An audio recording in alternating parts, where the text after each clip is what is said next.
Hi. No. Oh god, this is so awkward. My first video, and I can't even get out my catchphrase or what I hope will become my catchphrase. Okay. Hi, I'm stuck in bed, and now you're stuck in here with me. Welcome. So, my first video, and I figured I'd just try and give an idea of what I want my channel to be. I honestly just wanted to be talking about whatever, which is such a vague way to say this is what I want my channel to be, is whatever. But more specifically, I'm going to be talking about whatever shows or movies or art that I'm working on during the week, or like any story ideas I might have or anything like that. And to start off, what I've been doing this week is watching Married at First Sight. I went back to the very beginning, season 1, and it's really interesting how the format has changed.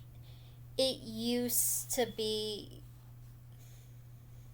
so different, actually. Well, one, we didn't get any of the bachelor/bachelorette parties.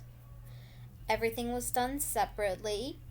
The couples, well, singles, soon to be couples, they never met each other.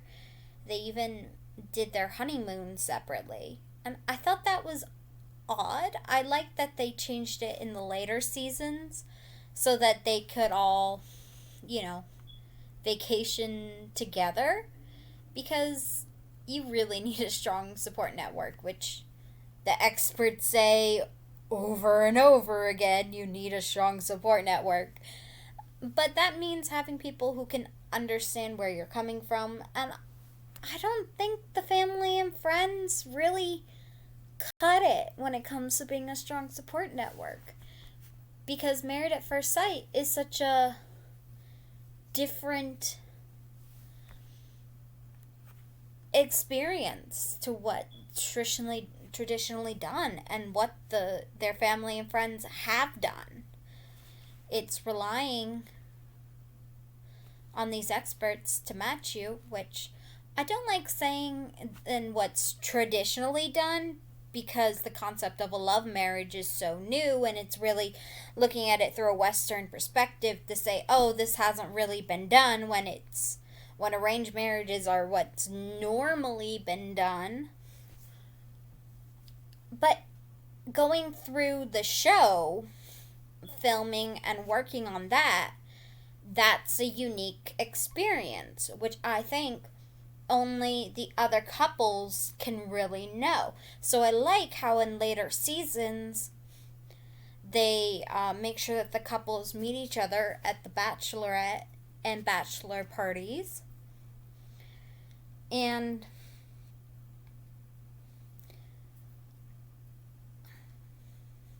how they can like rely on each other during the honeymoon, and then they get to know one another.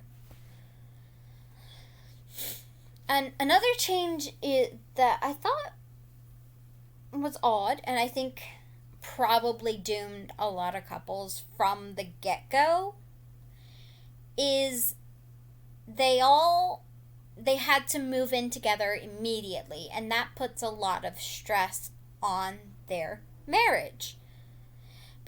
Because in later seasons, you get to move into this apartment together, which the show provides, and then after that 8 weeks, then you figure out how you're going to move in together.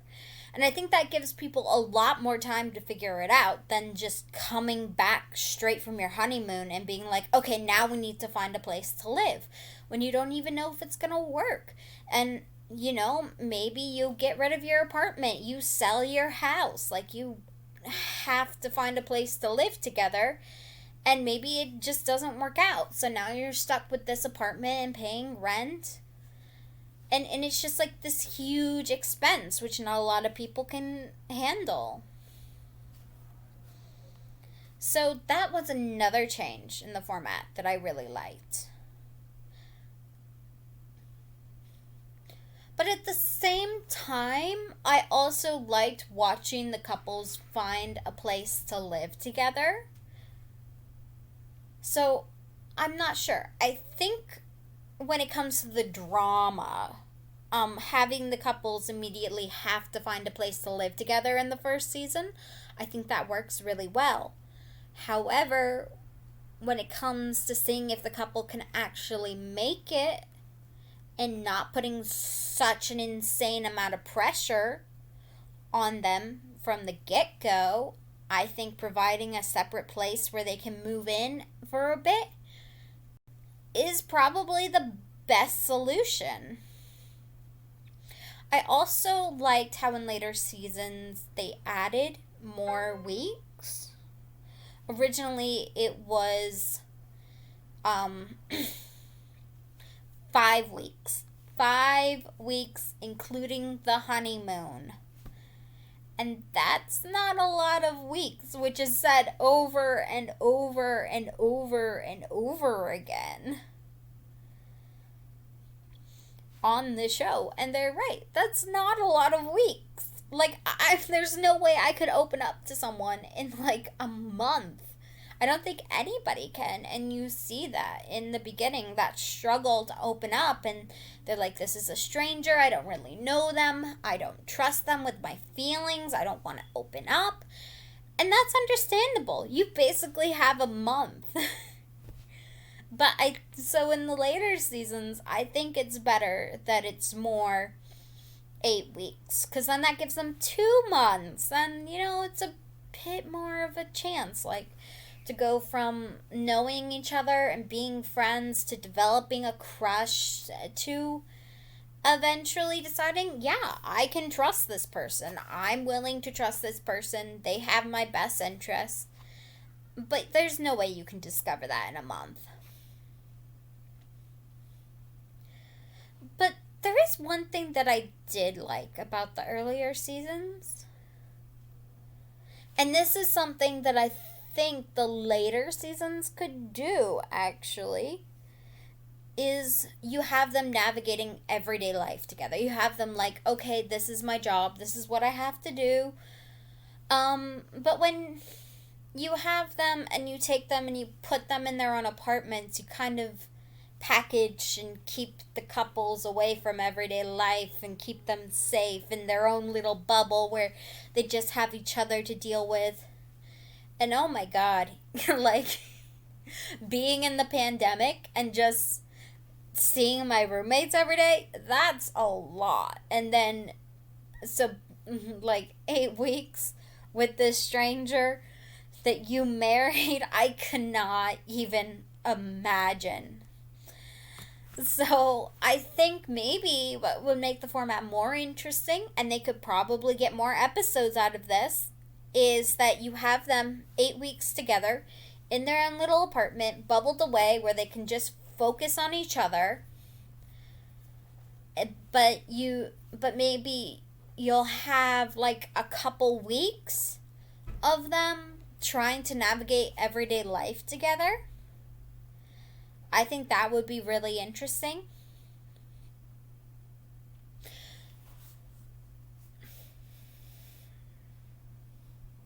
Like, yeah, you have the couples go through their 8 weeks, and then you're like, can you manage everyday life together? Because that's really one thing I loved about the earlier seasons. Because really, everything came crashing down on a lot of the couples. When it's like they have to figure out life, work schedules, finances, just like a lot of these things. But I think having the 8 weeks in their own apartment would give them time to build that connection and that bond so that they feel more emotionally invested. Because if you go straight from the honeymoon to now we have to find a place together and make our lives come together, it just doesn't work because you're not really invested in them. And I mean, there's a lot of talk about I have to be invested in this experiment. I gotta trust in the experiment, gotta trust in the experts, but none of that is directed towards their spouse. None of it is like, I trust this person. It's, I trust the experts. Which I guess for a lot of people going on the show, they have tried and failed in so many ways to find someone that works for them that they don't have that trust in themselves. But it leaves them when they're struggling to find a place together, not really interested in staying with their person. So I do think that's one of the benefits of the later season, in making sure that they're in their little bubble where they can invest time into each other and get to know each other and have the experts come in and talk to them, and like being able to call them up if they have a problem. Like, I think that's a great change. I just think for the drama it'd be more if they added like maybe a couple more weeks where they're trying to find a place together and we see them meshing their lives together instead of like just ending like they're in their little bubble, they're in their apartment, and it's the same apartment. Like, that's boring. Everybody has the same apartment.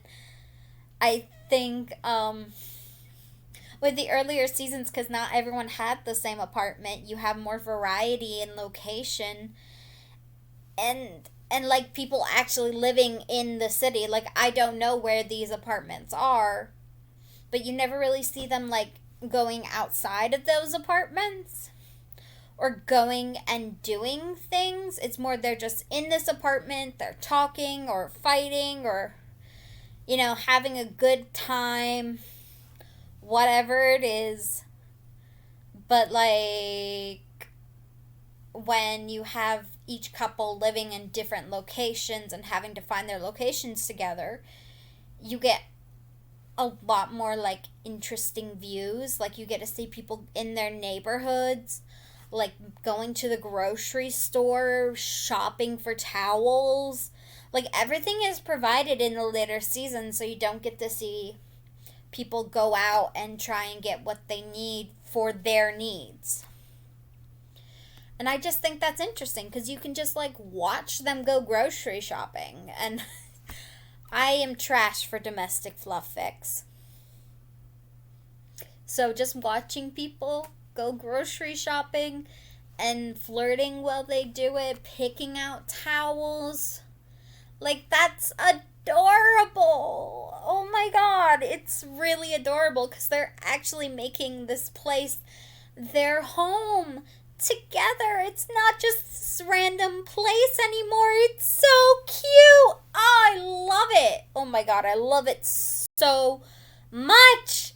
I have to admit, I do see the benefits of having that apartment in the later seasons, but here it's so cute. Like, it's too much. I love it. I love it so much. I love it so much. Like, hanging up a shower curtain together, building a bookshelf together. Let's bring it. Let's bring all the domestic fluff that we can. Yes. Yeah. Anyways, so I think the earlier seasons, because of that domestic aspect, it feels more real. Like, you're really getting to see people and how they interact. But in the later seasons, you get to see the couple more work on each other and on their coupling. Their coupling. Because they don't have the added stress of family and jobs and finances. Everything is provided for. So there's definitely drawbacks and benefits, like when it comes to the drama or just the adorableness. I do prefer the earlier seasons because then you get to see them just living their everyday life and like it's adorable. But when it comes to longevity of the marriages, I think when you're putting the actual couple's best interest at heart, the later seasons are probably better where they have the support group with the other couples, they honeymoon with the other couples, and they also like have their own separate apartment. Like I think those were really good changes when it came to finding a way to like help the couples really give it their best shot. So that's what I think. That's the differences between the earlier seasons of Married at First Sight and the later seasons of Married at First Sight. I couldn't tell you which one I prefer because at the same time that I love the domestic fluffiness and adorableness, I also love seeing the deep dives into people's character that the later seasons really provide.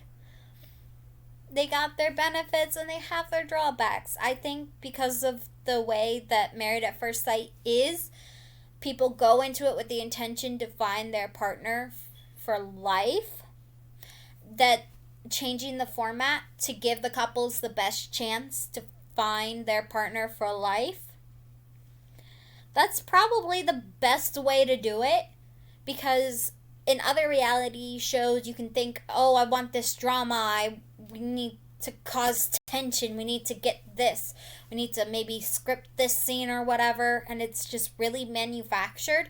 But Married at First Sight, your goal is to make sure these couples stay together, that they're healthy, that it's not toxic, and that they can live together. So the later seasons, I think, definitely provide a better chance for the couples to really live together and learn together. And become more invested in each other before you throw in family and friends and finances and and finding a place to live and arguing over grocery shopping, like that sort of thing. So those are my thoughts. Thank you. I've stuck in bed and you've been stuck here with me, but you may now go and live your lives. Live, live, live, little darlings, live.